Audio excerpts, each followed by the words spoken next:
The initial requirement for jealousy is that I know that person. The more close he or she is, the more the chances to get jealous of that person.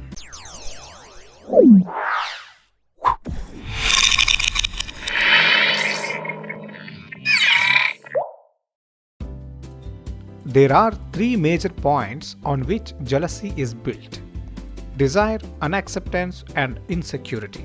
The desire to have something stays in your subconscious mind. When you know that somebody that you know gets that, suddenly that desire gushes to your conscious mind.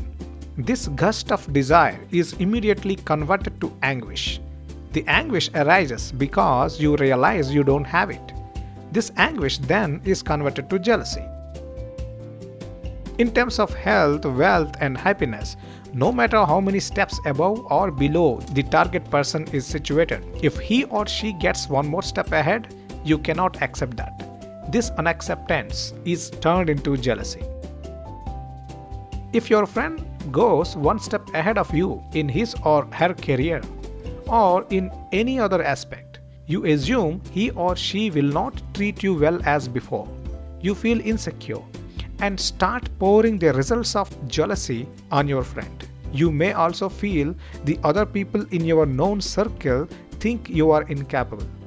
This leads to competitive behavior in you. You should be cautious that this should not turn into an unhealthy competition. When you know that you are also capable of getting that, it helps you to thrive to get it. Once you get it, no more jealousy, since your desire is fulfilled. This is a bit better form of jealousy compared to other forms, which will be discussed shortly.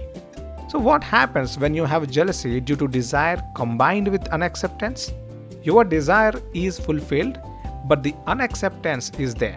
Even after achieving what your friend achieved, you don't leave that jealousy and now start looking down on your friend, start abusing, or make your friend depressed. Now you break apart. When you are sure that you can't fulfill your desires for some reason, the only thing now you are left with is unacceptance or insecurity. You will reflect it onto other person in many ways. Few examples. You congratulate the person. You say that you are also happy to see his or her achievement or fortune. But then you start finding mistakes in that person. You start blaming. You somehow want to hurt the person. You want to see him or her depressed. Many times, your subconscious mind drives you to do this. You don't realize this to your conscious mind until the relationship breaks. You start behaving depressed, start narrating your problems to your friend. You pass your jealousy in the form of much negativity onto his or her subconscious mind. The more time he or she spends with you, the more negativeness they acquire from you by your depressive words. Your subconscious mind does this too without you aware of it. So what are the consequences of jealousy? The mental and physical health of not only you but also your friends will be destroyed. A lot of stress-related genes are expressed in your entire body. In my opinion, jealousy is the most dangerous stress factor to ourselves. So how to prevent this birth of jealousy from within you? You should not have desires but only duties. You also have to realize that as long as you do your duty without fail, no matter if it leads to success or failure, you keep smiling. No regrets. Convert all your desires to duties. Put them into action and enjoy the ride. Whatever desires you don't want or cannot put into actions, delete those desires from your mind completely. Don't even pass on them to your kids or the next generations.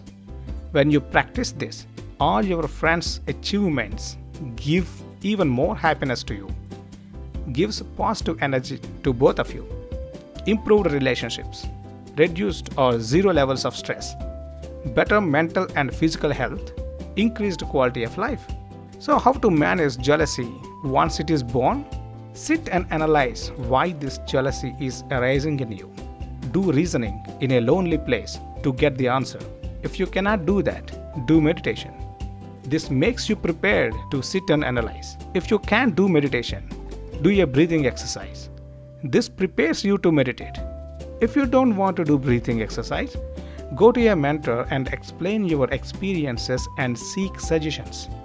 The mentor can be your friend, dad, mom, sister, brother, etc. If you even can't do this, read your favorite book that you admire.